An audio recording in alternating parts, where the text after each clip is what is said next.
ದಯವಿಟ್ಟು ನನ್ನನ್ನು ಭಾರತದೊಂದಿಗೆ ಮಾತನಾಡುವ ಹಾಗೆ ಮಾಡಿ. ಸೌದಿ ರಾಜಕುಮಾರನ ಬಳಿ ಅಂಗಲಾಚಿದ ಪಾಕ್ ಪ್ರಧಾನಿ ಶೆಹಬಾಜ್ ಶರೀಫ್. ಭಾರತದ ಕಠಿಣ ನಿಲುವಿನಿಂದಾಗಿ ಮಂಡಿಯೂರಿದ ಉಗ್ರ ಪೋಷಕ ಪಾಕಿಸ್ತಾನ. ಪಹಲ್ಗಾಮ್ ಭಯೋತ್ಪಾದಕ ದಾಳಿ ನಂತರ ಭಾರತ ಮತ್ತು ಪಾಕಿಸ್ತಾನ ನಡುವಿನ ಸಂಬಂಧಗಳು ಹದಗೆಟ್ಟಿದೆ. ಪಾಕಿಸ್ತಾನ ಆಕ್ರಮಿತ ಕಾಶ್ಮೀರವನ್ನು ಹೊರತುಪಡಿಸಿ ಬೇರೆ ಯಾವುದೇ ವಿಷಯದ ಬಗ್ಗೆ ಭಾರತವು ಪಾಕಿಸ್ತಾನದೊಂದಿಗೆ ಮಾತುಕತೆ ನಡೆಸುವುದಿಲ್ಲ ಎಂದು ಪ್ರಧಾನಿ ಮೋದಿ ಈಗಾಗಲೇ ದೇಶದ ನಿಲುವನ್ನು ಸ್ಪಷ್ಟಪಡಿಸಿದ್ದಾರೆ. ಆದರೆ ಪಾಕಿಸ್ತಾನದ ಪ್ರಧಾನಿ ಶೆಹಬಾಜ್ ಶರೀಫ್ ಭಾರತದೊಂದಿಗೆ ಮಾತುಕತೆ ನಡೆಸುವಂತೆ ವಿಶ್ವದ ವಿವಿಧ ದೇಶಗಳಿಗೆ ಮನವಿ ಮಾಡ್ತಾ ಇದ್ದಾರೆ.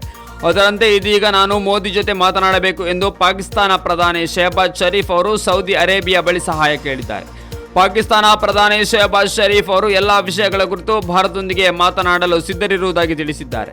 ಅದರಂತೆ ಇತ್ತೀಚೆಗೆ ಸೌದಿ ಅರೇಬಿಯಾದ ರಾಜಕುಮಾರ ಮೊಹಮ್ಮದ್ ಬಿನ್ ಸಲ್ಮಾನ್ ಅವರೊಂದಿಗೆ ದೂರವಾಣಿ ಸಂಭಾಷಣೆಯ ಸಂದರ್ಭದಲ್ಲಿ ದಯವಿಟ್ಟು ನನ್ನನ್ನು ಭಾರತದೊಂದಿಗೆ ಮಾತನಾಡುವ ಹಾಗೆ ಮಾಡಿ ಎಂದು ಮನವಿ ಮಾಡಿ ಎಂದು ಸೌದಿ ಅರೇಬಿಯಾ ಬಳಿ ಅಂಗಲಾಚಿದ್ದಾರೆ.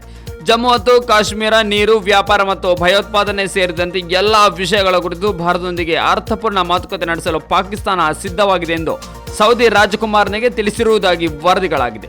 ಪಾಕಿಸ್ತಾನ ಯಾವುದೇ ರೀತಿಯಲ್ಲಿ ಭಾರತದೊಂದಿಗೆ ಮಾತನಾಡಲು ಬಯಸುತ್ತಿದೆ ಎಂಬ ಅವರ ಅಸಹನೆಯು ಭಾರತದ ಕಠಿಣ ನಿಲುವಿನಿಂದಾಗಿ ಪಾಕಿಸ್ತಾನ ಮಂಡಿಯೂರಿದೆ ಎಂಬುದನ್ನು ತೋರಿಸುತ್ತದೆ. ಪಾಕಿಸ್ತಾನವು ಎರಡು ದೇಶಗಳ ನಡುವಿನ ಸಂವಾದವನ್ನು ಪುನರಾರಂಭಿಸುವಂತೆ ವಿವಿಧ ದೇಶಗಳಿಗೆ ಮನವಿ ಮಾಡ್ತಾ ಇದ್ದಾರೆ. ಭಾರತವು ತುಂಬಾ ಕಠಿಣ ನಿಲುವನ್ನು ತೆಗೆದುಕೊಂಡಿದೆ ಮತ್ತು ಮಾತುಕತೆ ನಡೆದರೆ ಅದು ಪಾಕಿಸ್ತಾನ ಆಕ್ರಮಿತ ಕಾಶ್ಮೀರದ ಬಗ್ಗೆ ಮಾತ್ರ ಎಂದು ಹೇಳಿದೆ. ಪಾಕಿಸ್ತಾನ ಭಯೋತ್ಪಾದನೆಯ ವಿರುದ್ಧ ಯಾವುದೇ ಕಾಂಕ್ರೀಟ್ ಕ್ರಮವನ್ನು ತೆಗೆದುಕೊಳ್ಳಲಿಲ್ಲವಾದ್ದರಿಂದ ಅದರೊಂದಿಗೆ ಮಾತನಾಡುವುದರಲ್ಲಿ ಅರ್ಥ ಇಲ್ಲ ಎಂದು ಭಾರತ ಪ್ರತಿಪಾದಿಸಿದೆ. ಹಾಗಾಗಿ ಸಿಂಧೂ ಜಲ ಒಪ್ಪಂದಕ್ಕೆ ಸಂಬಂಧಿಸಿದಂತೆ ಪ್ರಧಾನಿ ಅವರು ರಕ್ತ ಮತ್ತು ನೀರು ಒಟ್ಟಿಗೆ ಹರಿಸಲು ಸಾಧ್ಯ ಇಲ್ಲ ಎಂಬ ನೇರ ಸಂದೇಶವನ್ನು ನೀಡಿದ್ದರು.